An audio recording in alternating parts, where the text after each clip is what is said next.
Ó Pai, por favor, envia-nos o Teu Espírito, Senhor, para que venhamos a compreender a Tua palavra, que o mesmo Espírito, Senhor, que habitou nos profetas, que o mesmo Espírito que habitou nos apóstolos, que o mesmo Espírito que habitou nos pais da igreja, que o mesmo Espírito que habitou em George Whitefield, John Wesley, Jonathan Edwards, David Brainerd, Ellen White, Tiago White e tantos homens e mulheres de Deus, Senhor, que o Teu Espírito possa descer sobre mim, ao ponto, Senhor, que não seja o homem que fale, que possamos nos calar, Senhor, mas que o Teu Espírito possa tomar forma, que o Teu Espírito, Senhor Deus, possa nos conduzir para mais próximos de Tua palavra, Senhor.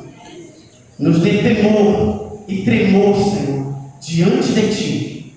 Eu te peço, não em meus méritos, mas nos méritos de Cristo Jesus, que reina e é poderoso para todo sempre. Amém, Senhor. Feliz sábado a todos. Que a graça e a paz do nosso Senhor e Salvador Jesus Cristo esteja com cada um de vocês. Para mim é uma alegria e gratidão poder estar aqui nesta igreja, onde eu tive a oportunidade de me fortalecer, crescer espiritualmente e tendo a oportunidade de compartilhar a palavra do Senhor. Quero agradecer ao irmão Eduardo, também a sua esposa, a irmã Mara, pelo convite. E a minha oração é que esta palavra que tem durante essa semana, falar no meu coração, também venha falar o seu coração. Irmãos, eu peço para que o irmão possa projetar o tema desta manhã. Todo primeiro sábado de cada mês é um sábado destinado ao ministério de missões, ao ministério missionário da igreja. E embasado nisso, eu faço uma pergunta. Há alguém aqui que se batizou em nome do Pai, do Filho e do Espírito Santo, que não sabe que todo aquele que nasce no reino de Deus nasce um missionário? Há alguém que não saiba deste assunto? Há alguém aqui que não sabe que todo aquele que é chamado por Deus, que é tirado do mundo, ele precisa cumprir o ID de Cristo? Todos nós sabemos que todo aquele que sai do mundo é chamado para ser um missionário. Todos nós sabemos que a igreja adventista do sétimo dia não é mais uma igreja. É a igreja de Deus pelo qual Ele a levantou para proclamar as 3 mensagens angélicas. E se nós sabemos disso, a pergunta é: por que não somos missionários? Por que não nos envolvemos em missões?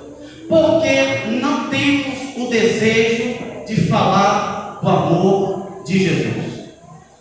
Sabe por quê? Porque nos falta espiritualidade. Nos falta uma entrega total. E é por isso que o Senhor tem falado ao meu coração. E Ele me pediu para que eu tratasse esse tema com vocês. E este tema não é uma pergunta, não é uma dúvida, não é algo que ocorrerá. E eu vos afirmo, a sacudidura na IASG já começou.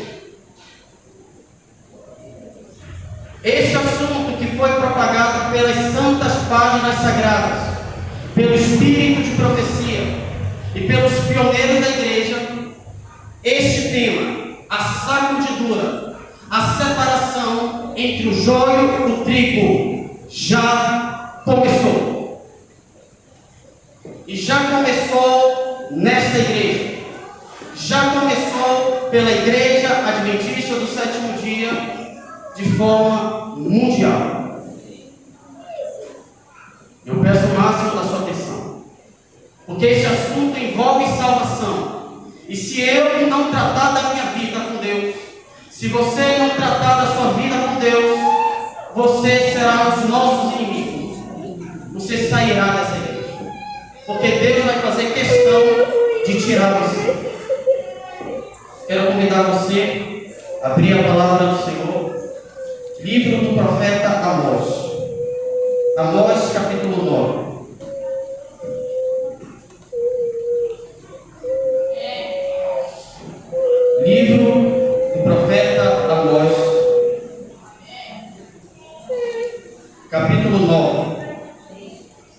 Quero meditar com vocês apenas no versículo de número 9.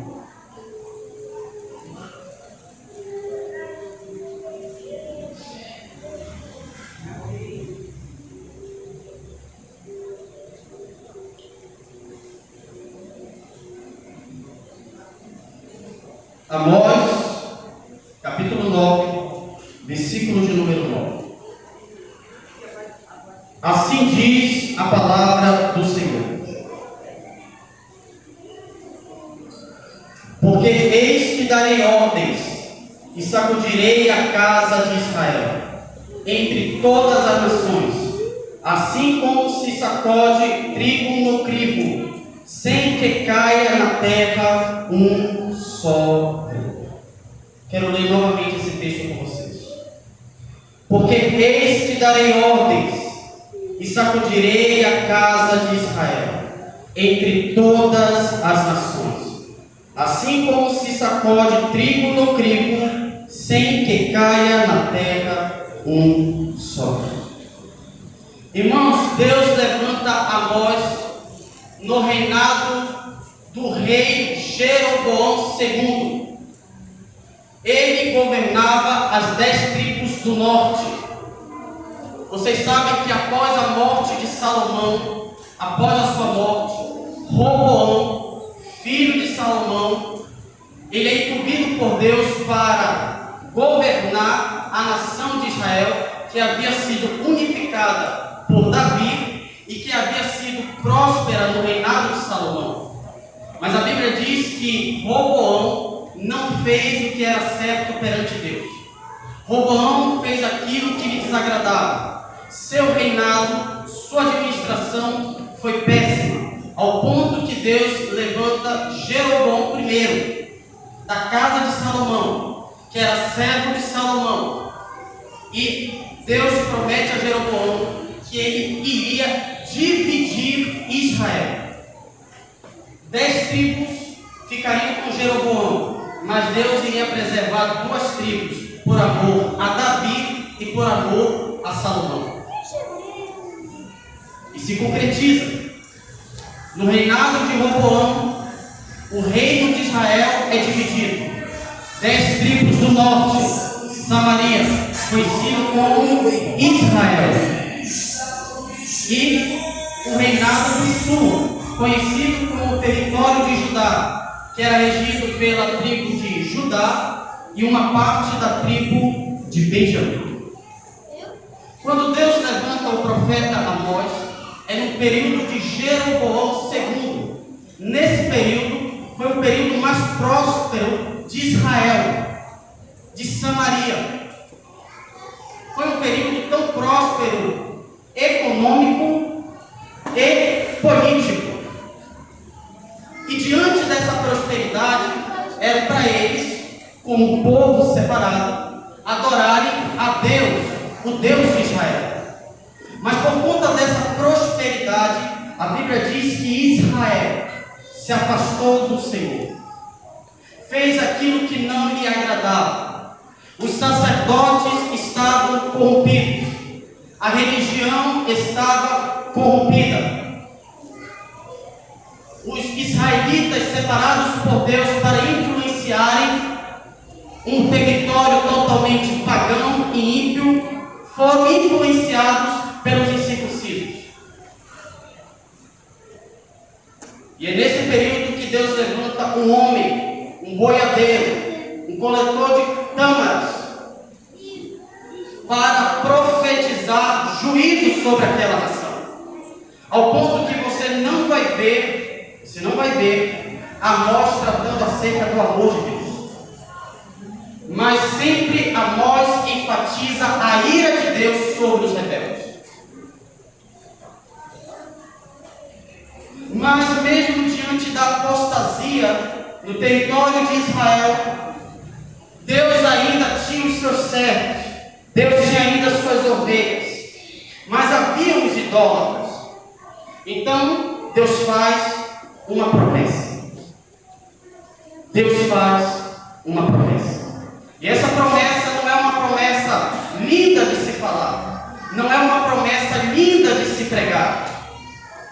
Eis que sacudirei a casa de Israel. Assim como a palha é separada do trigo, assim farei com vocês.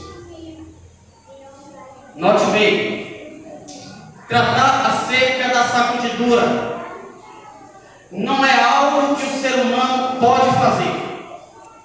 Não está na mão do pastor separar o trigo do joio.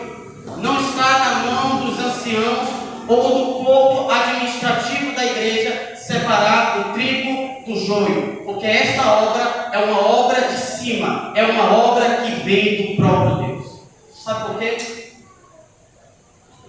Porque eu e você não temos algo que Deus tem, a sua onisciência.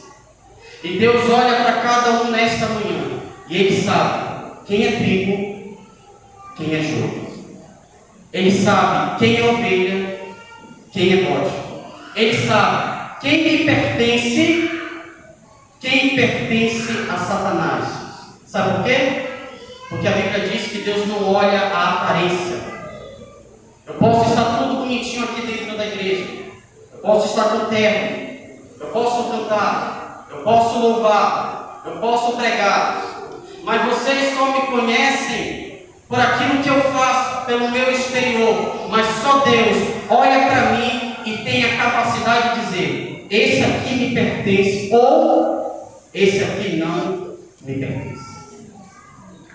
E assim como Israel do passado, que abandonou a Deus, esta nação, a nação brasileira, tem dado as costas a Deus. Esta nação apóstata, esta nação que se diz protestante, que se diz serva de Deus, tem dado as costas para o Todo-Poderoso. Esta nação que diz que teme a Deus, mas suas obras provam que não temem a Deus. E Deus vai derramar seu juízo sobre a nação brasileira. Deus vai derramar seu juízo sobre esta nação. Porque esta nação tem aprovado ou tem tentado aprovar pauta homossexual, abortistas, pauta do aborto, pauta das drogas. Esta nação tem feito de tudo para calar a igreja. E Deus vai derramar seu juízo sobre esta nação. A pergunta é: por onde se começa o juízo de Deus? 1 Pedro capítulo 4, versículo 17. Pedro vai dizer: porque já chegou a hora. Ele não disse chegará o tempo ou está no futuro. Pedro diz: já chegou a hora. Presente, neste exato momento, chegou a hora de se iniciar o juízo. Por onde, meus irmãos? Pela casa de Deus. E se Ele começa primeiro por nós, qual será o destino daqueles que não obedecem ao Evangelho de Deus? O juízo começará pela casa de Deus. O juízo começará pela igreja adventista do sétimo dia. O juízo começará pela igreja central de ABBC, na igreja central de ABBC. E nós que se dizemos adventistas do sétimo dia, não estamos livres do juízo de Deus. Ninguém pode se achar que está de pé se não estiver de joelhos na presença de Deus. Ninguém pode se dizer adventista do sétimo dia se as suas obras provam o contrário daquilo que a palavra nos ensina. O juízo começará pela casa de Deus. E se o juízo começa por nós, imagine para aqueles que ainda não aceitaram o Evangelho de Deus. Talvez eu esteja falando para alguém que ainda não aceitou o Evangelho de Jesus, que ainda vive ainda nas práticas pecaminosas. Escute uma coisa: ou você se arrepende, ou o juízo de Deus cairá sobre você.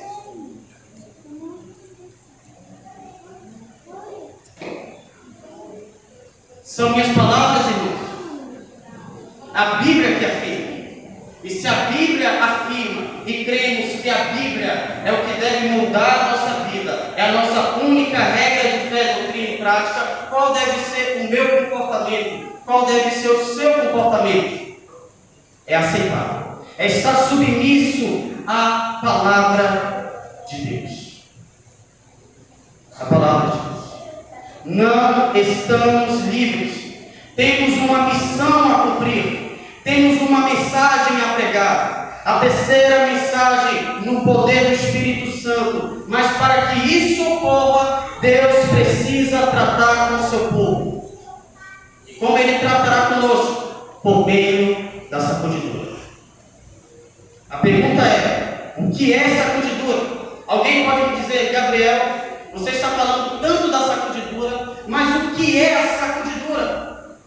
É o agir de Deus sobre o seu povo, pelo qual Ele irá separar o trigo do joio, as ovelhas dos bodes, os justos dos ímpios. É o meio pelo qual Deus vai revelar o caráter daqueles que se diziam filhos de Deus, mas na verdade eram filhos do diabo. Suas obras refletiam quem era o Pai deles. No livro Vida e Ensino, é um livro pelo qual a serva do Senhor, Ellen White, escreve como foi o seu ministério. Nesse livro, no capítulo 30, ela relata a sua primeira visão acerca da sacudidura que haverá no povo de Deus. E ela diz o seguinte: vi alguns com forte fé e súplicas, angustiosas, lutando com Deus. Seu rosto estava pálido e apresentava sinais de profunda ansiedade, que expressava a sua luta interior. Firmeza e grande fervor eram vistos em seu rosto. Grandes gotas de suor lhes caíam da fronte. De vez em quando, seu semblante se iluminava com sinais da aprovação divina. E novamente o mesmo aspecto sério e ansioso voltava a eles. Anjos maus se juntavam ao redor, projetando trevas sobre eles para excluir Jesus de sua vista, e para que seus olhos se voltassem para as trevas que os cercavam, e assim fossem levados a duvidar de Deus e reclamar contra Ele. Sua única segurança consistia em conservar os olhos voltados para cima. Anjos de Deus tinham o encargo de cuidar de seu povo, enquanto a atmosfera venenosa de anjos maus pesava sobre os que estavam ansiosos. Os anjos celestiais continuamente batiam as asas sobre eles, a fim de se dissipar as densas trevas.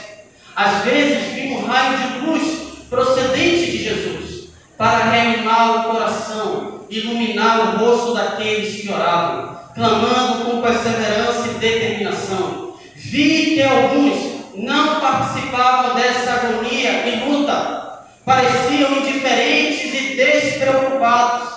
Sabe aquele tipo de irmão que você chega e diz: irmão, se arrependa dos seus pecados, saia da sua unidão espiritual, e parece que nada está acontecendo. Vive como se a volta de Jesus, como se o juízo de Deus ainda estivesse longe, longe, longe. O que aconteceu com esses despreocupados e indiferentes à mensagem do céu? Não se opunham às trevas que os rodeavam. Quanto mais ouviam da palavra, quanto mais eram exortados, mais viviam na prática do pecado. E estas os envolviam como se fossem nuvens densas. Vi anjos de Deus apressarem para ajudar todos os que lutavam com todas as forças, a fim de resistir aos anjos maus, e procuravam o auxílio, clamando a Deus com insistência. Porém, os anjos de Deus abandonavam os que não faziam esforços para conseguir auxílio, e eu os perdia de vista. Ela contempla dois grupos de pessoas que mesmo diante das suas falhas, mesmo nos seus pecados, mesmo cometendo erros, iam a Deus em oração pedindo misericórdia. Senhor, tenha misericórdia de mim, me dá força para vencer a tentação. Mas havia outros que não estavam nem aí para com as coisas de Deus. E o que acontecia com estes que não estavam insistindo com Deus em oração? Os anjos de Deus abandonavam. Eu digo uma coisa: muitos estão sendo abandonados por Deus. Muitos estão sendo abandonados por Deus. Sabe qual é a maior manifestação da ira divina na vida de um pecador?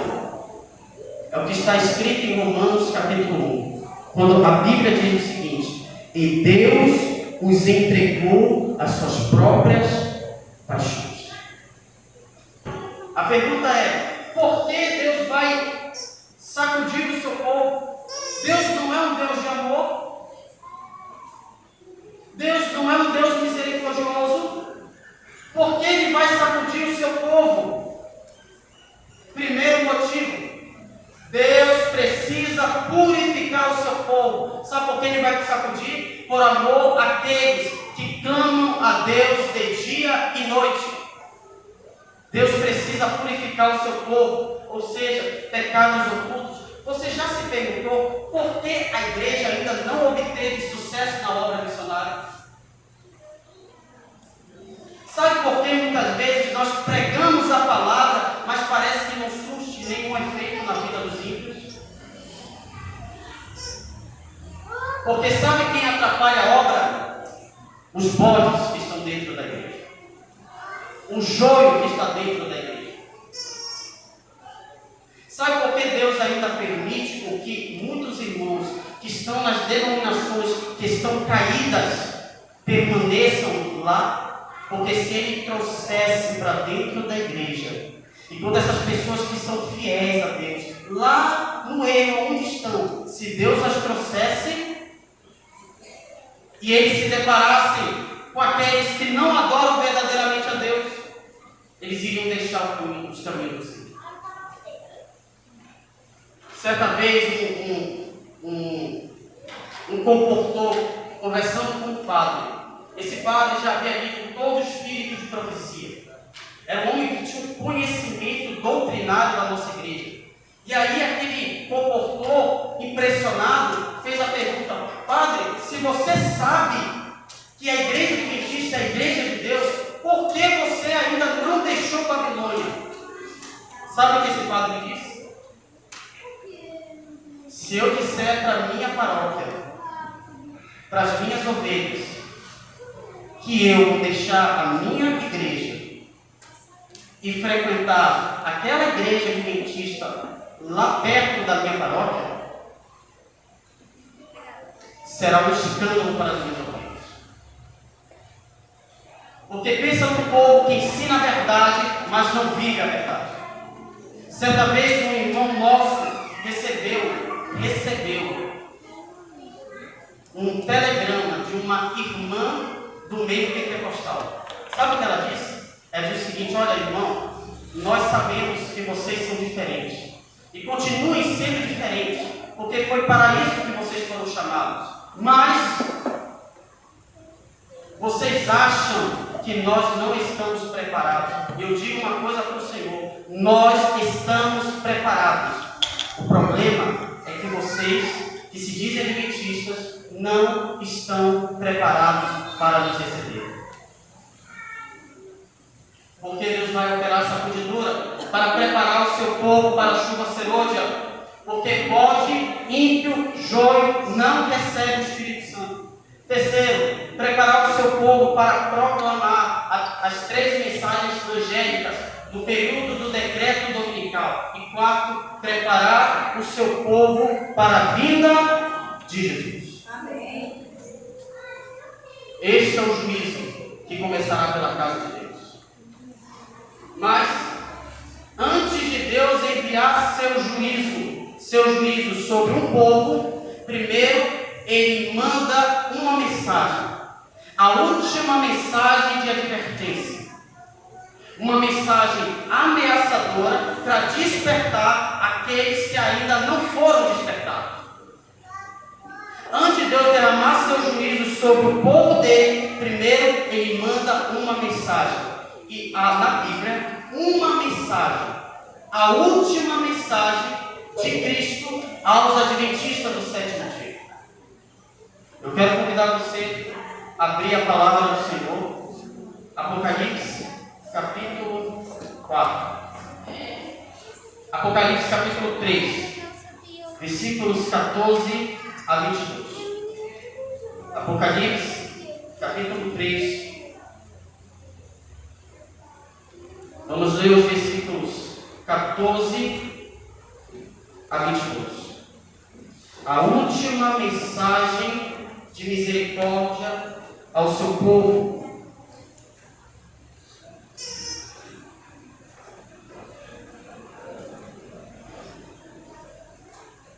Ao anjo da igreja em Laodiceia escreve: essas coisas diz o Amém, a testemunha fiel e verdadeira, o princípio da criação de Deus.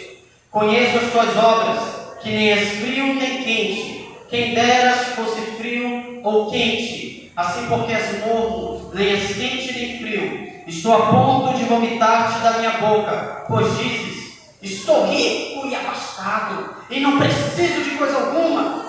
Nem sabes que tu és infeliz, sim, miserável, pobre, cego e nu. Aconselho-te que de mim compres ouro refinado pelo fogo para te enriqueceres, vestiduras brancas para te vestires, a fim de que não seja manifesta a vergonha da tua nudez, e colírio para ungires os olhos, a fim de que vejas.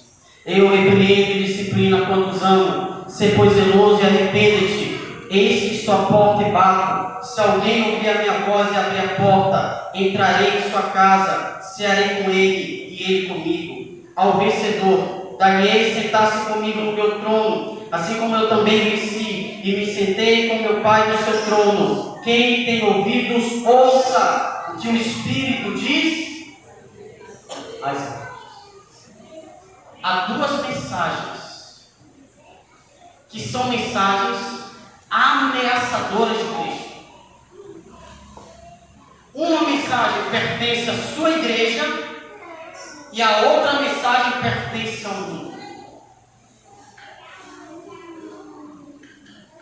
A terceira mensagem angélica é uma mensagem que ameaça aqueles que estão nas trevas, porque a terceira mensagem angélica diz: se aquele que tem a marca da besta ou a sua imagem, e recebe a sua marca na fronte ou sobre a mão, este beberá do vinho da cólera de Deus, preparado sem mistura do cálice da sua ira. Ellen White fala que a mensagem mais terrível que ouvidos mortais já puderam escutar.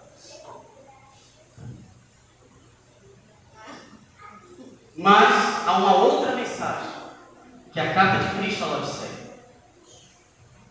Você já se perguntou por que Jesus se apresenta como aquele que dá o testemunho fiel e verdadeiro?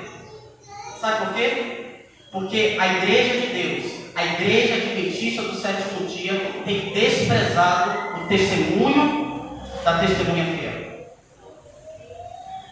Porque Jesus diz: olha, você está morto, você está morta, você precisa de um despertamento espiritual. E o que a igreja de Laodiceia diz?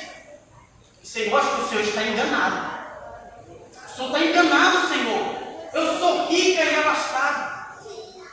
Eu não preciso de mais nada. O Senhor disse que eu preciso de algo. Eu não preciso. Fique aí no seu cantinho, que eu cuido da minha vida. Aí Deus diz: se você soubesse que tu és miserável, pobre, cega e nu. Na língua original, sabe o que está escrito?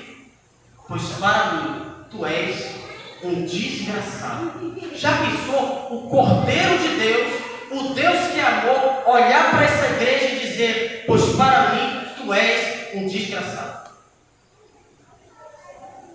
Por que Jesus utiliza essas palavras duras? Porque ele diz: eu repreendo e disciplino a quantos? O amor não passa a mão na cabeça do pecador. O amor exorta, o amor adverte, o amor quer o bem da pessoa. E é por isso que Jesus diz: compres de mim ouro. Ele não aponta apenas o pecado, ele mostra a solução para uma igreja orgulhosa. Porque há muitos que se dizem adventistas, que acham que só porque fizeram a reforma de saúde, só porque fizeram uma reforma na sua vestimenta, não vê nada, não ouve nada, não fala nada daquilo que desagrada a Deus, mas diante de Deus é como os escribas e fariseus.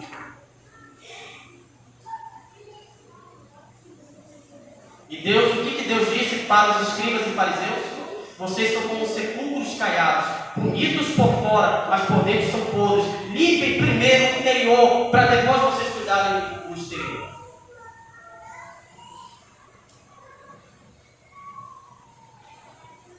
É uma carta que Cristo, aquele que ama a sua igreja, ameaça.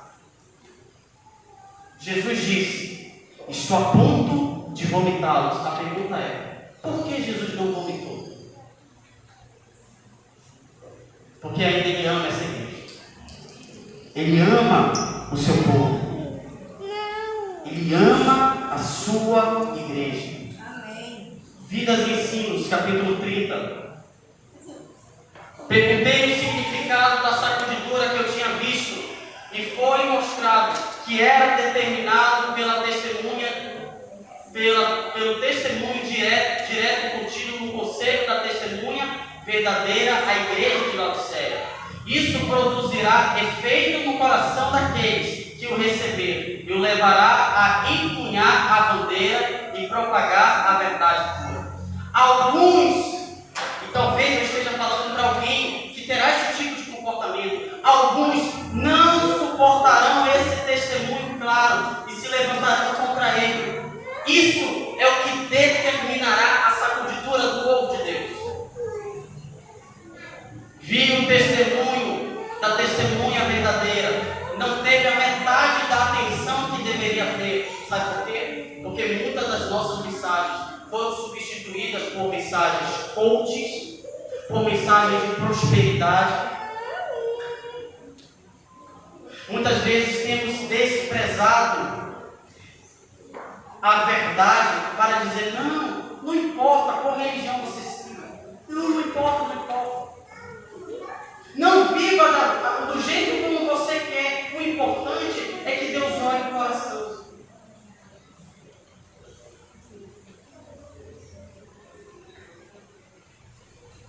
Esse testemunho não tem sido dado a metade da atenção que deveria ter. O testemunho solene de que depende o destino de quem? É do planeta Terra? É da igreja adventista central de ABC.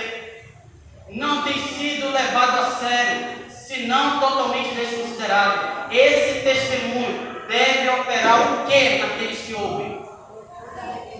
Profundo arrependimento. Por isso eu digo: não tenha medo de dizer. Ou você aceita Cristo, ou deixa Ele. O que Jesus disse diante dos discípulos, quando Ele provocou aquela multidão? Se aquele que não comer da carne e não beber do sangue do Filho de Deus não tem vida. Ao que os discípulos disseram? A multidão disse: duro é esse discurso, quem poderá ouvir? E a multidão foi embora. Quando Jesus olha, Ele contempla os 12. Aí Jesus disse: meus filhos, vocês não querem fazer parte daquela multidão que me abandonou? Você acha que eu vim aqui por causa da popularidade? Vocês não querem se juntar a estes? O que Pedro disse? Para onde nós iríamos? Que mesmo diante de uma pregação tão terrível, tão desafiadora, mas essa pregação produz palavras de vida eterna. E cremos que Tu és o Filho de Deus, o Filho do Deus vivo. Deus não quer ninguém na igreja forçado. Se você quer deixar a igreja, deixa.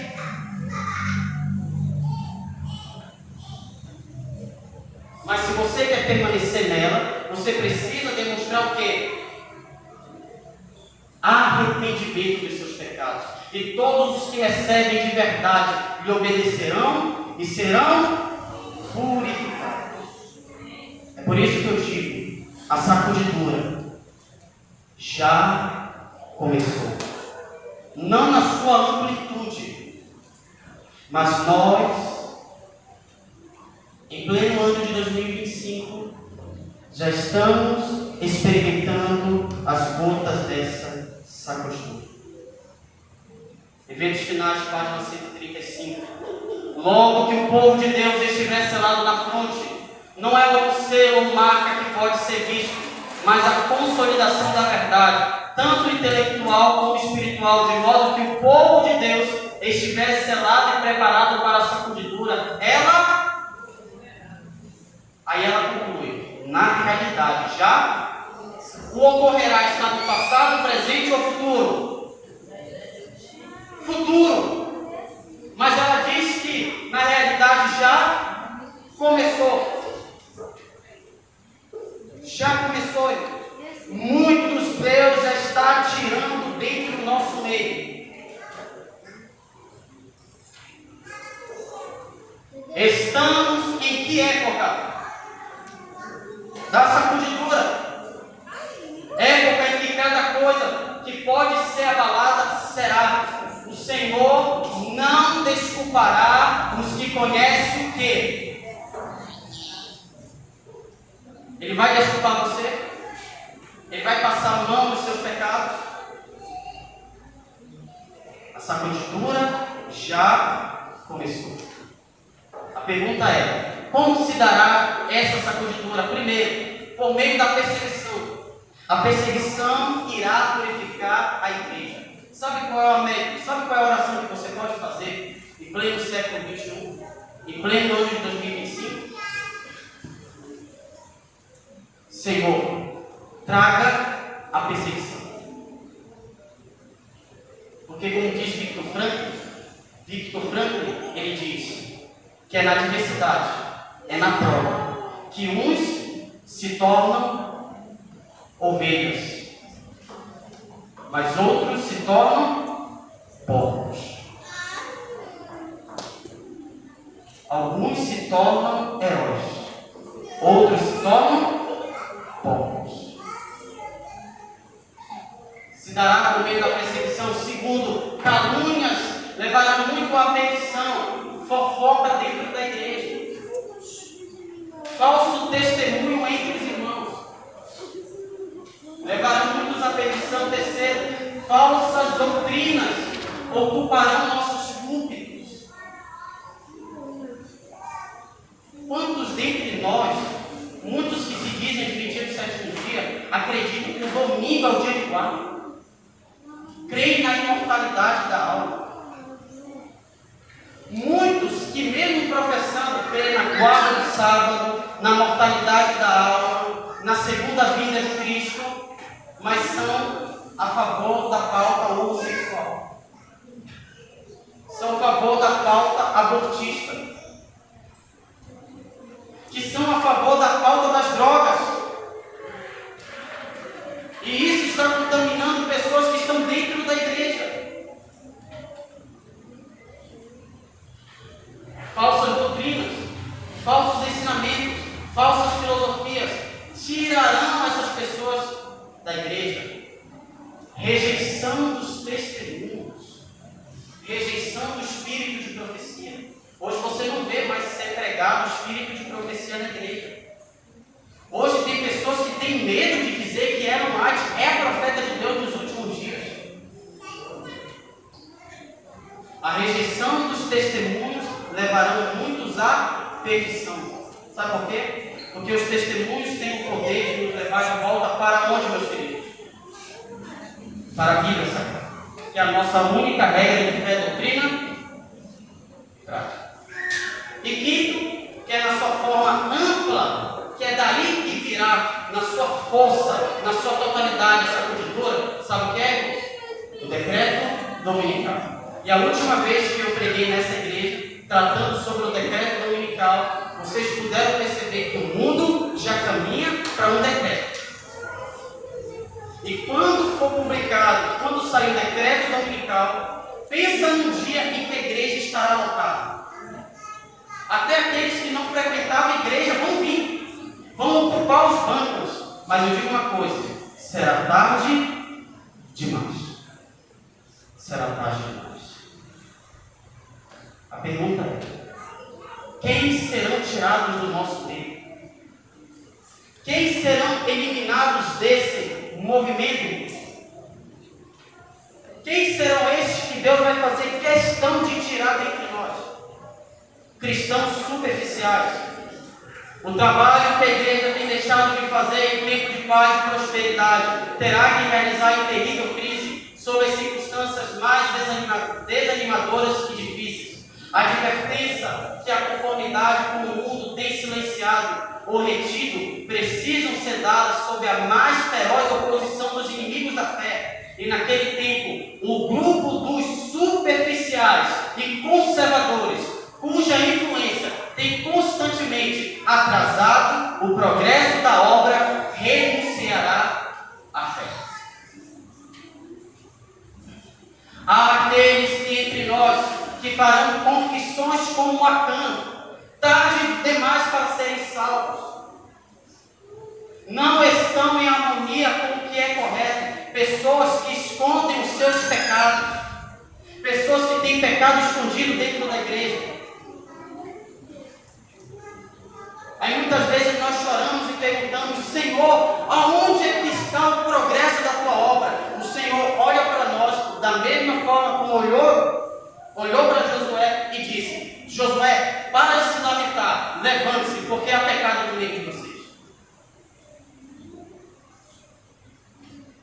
Desprezam o claro testemunho que alcança o coração e se alegrariam de ver silenciados todos aqueles que os reprovam. Irmãos, vocês acham que eu sinto prazer em pregar esse tipo de mensagem? Às vezes tem um que pergunta: irmão, por que o senhor só prega esses assuntos? Irmão? É porque, irmãos, esses assuntos não estão sendo trazidos para a igreja. É muito mais bonito eu chegar e dizer assim: ó, todo mundo vai ser salvo, todo mundo é um bebezinho de Deus, todo mundo é uma coisinha fofinha de Deus, e receber um tapa nas costas e dizer: irmão, muito obrigado por essa mensagem. Essa mensagem elevou minha autoestima. Do que pregar esse tipo de mensagem, sabendo que tem muitos que não irão aceitar.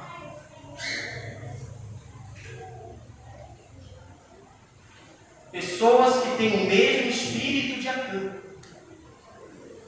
Está sendo exortado, mas odeia quem exorta. E é por isso que eu digo uma coisa para aqueles que choram pelos pecados do povo de Israel: sempre quando você for pregar uma verdade, nunca peça desculpas. Você está ensinando alguma heresia? Não. Quem deve pedir desculpas? Quem deve se arrepender? É quem está? E diante de Deus, diante de Deus, escutem uma coisa: se eu não viver aquilo que eu prego, ai de mim, porque Deus vai me tirar do meio de vocês. Eu oro para Deus para que eu permaneça firme diante da prova. Mas se eu não viver isso que eu prego, Deus vai fazer questão de me eliminar do meio de vocês. Quem mais serão eliminados do povo de Deus? Pastores serão eliminados por Deus. A grande questão que está tão próxima, a imposição da lei dominical, eliminará aqueles a quem Deus não designou. E ele terá um ministério puro, leal, santificado e preparado para a chuva serôdia. Pastores e médicos poderão se afastar da fé com a palavra e as mensagens que Deus tem dado à sua serva, que declaram e fazem. Pastores adventistas do sétimo dia, se não tiverem uma vida consagrada a Deus, porque não adianta nada eles virem aqui falar sobre santidade, sobre estudo da Bíblia, comunhão com Deus, se eles não têm isso em casa. Deus vai fazer questão de eliminar. Quem mais será eliminado da obra? Apostasia entre os líderes da igreja. Apostasia entre os líderes da igreja. Muitas estrelas, muitos homens e mulheres que nós admiramos, Deus vai eliminá-los.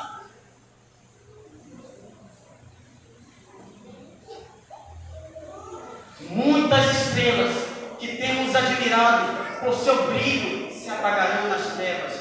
Quantos pastores? Vocês conhecem alguns aqui? Não são todos. Mas quantos pastores saíram da obra por conta de adultério, por conta de fornicação? Pregavam contra o pecado, mas viviam na prática do pecado.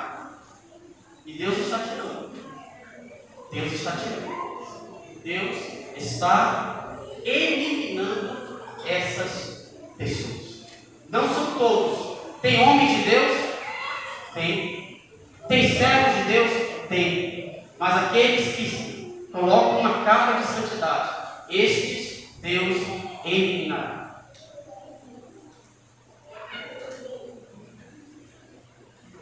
A igreja precisa, irmãos, temer quanto à sacudidura. A igreja talvez pareça como se estivesse prestes a cair, mas não diante da apostasia de muitas pessoas, diante desta eliminação. A igreja irá aparentar como se estivesse prestes a cair, mas ela não cairá. Sabe por quê? Porque Deus está conduzindo o seu povo à vitória, à Canaã celestial. Esta igreja que é limitante, naquele grande dia será uma igreja triunfante, em nome de Jesus. Amém. Pecadores de Sião serão lançados fora do peneiradeiro. Essa será uma crise terrível, mas ela tem que acontecer. A pergunta é, e com essa pergunta eu encerro a minha mensagem: o que eu e você precisamos fazer para permanecermos firmes diante de Deus? Eu peço a sua atenção, não permita que nada me distraia. Em nome de Jesus.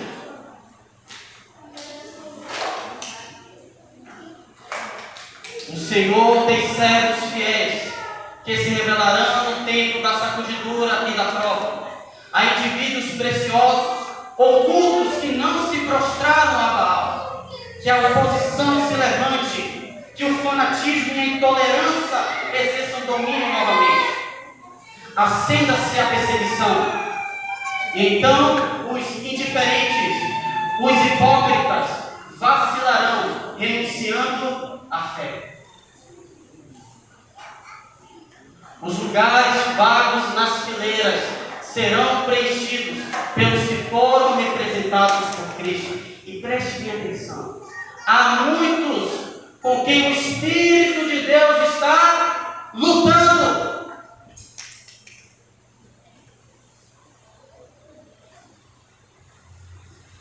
O Senhor olhará para aqueles com ternura, seu coração compassivo se sensibiliza, e a mão do Senhor ainda está estendida para salvar.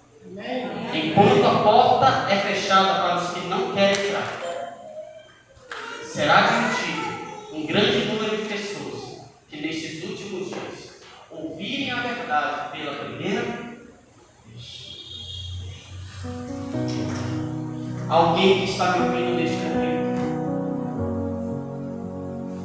será que alguém ao olhar para si viu que é um bode, que é um joio, que é um laodiceano? Se arrependa enquanto a porta da graça ainda está aberta. Confesse o teu pecado enquanto ainda a porta da graça está aberta. Abandone a tua vida de pecado enquanto a porta da graça ainda está aberta. Saia dessa sua vida imoral enquanto a porta da graça ainda está aberta. Saia dessa mornidão espiritual enquanto a porta da graça ainda ainda está aberta. Saia desse vício enquanto a porta da graça ainda está aberta.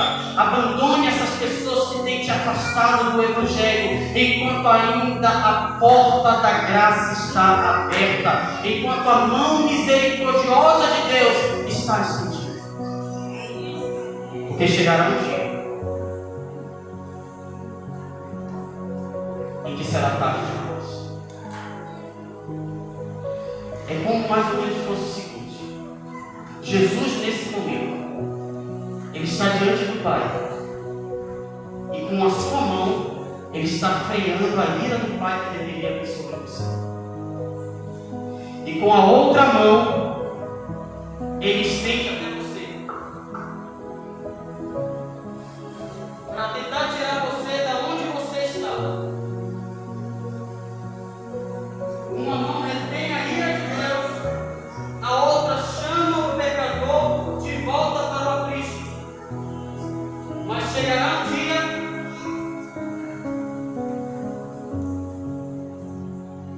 que ele irá tirar sua mão. Ele não vai frear a ira de Deus, e também não vai convidar o pecador de volta ao arrependimento.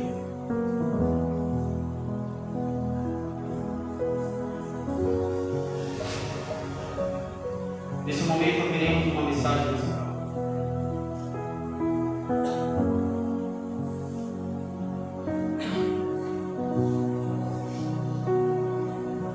Deus está exortando alguns que estão fracos na fé, que estão mortos espiritualmente, mas que precisam voltar para o Cristo.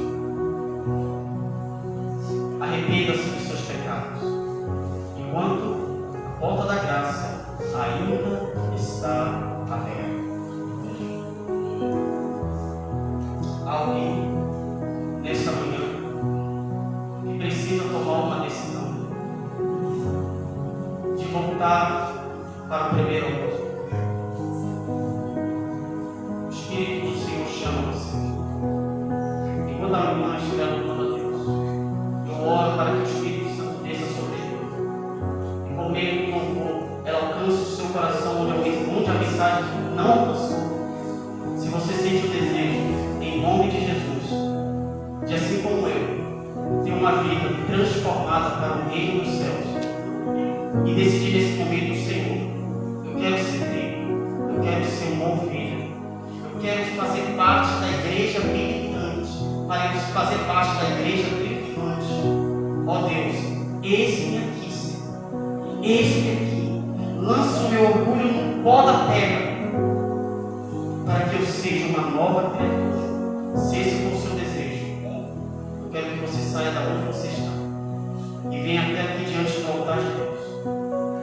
Esse apelo é somente para aqueles que viram que estavam perdidos e que necessitam de Cristo. Se você quer pedir força: Senhor, eu quero permanecer de pé diante da sacudidura, eu não quero abandonar o teu povo, porque eu quero ser cheio do Espírito para proclamar as 3 mensagens angélicas. Se esse for o seu desejo, eu já tomei a minha decisão. Se esse for o seu desejo, saia da onde você está, em lágrimas, em prantos, orando ao Senhor, pedindo: misericórdia, Senhor, misericórdia da minha alma.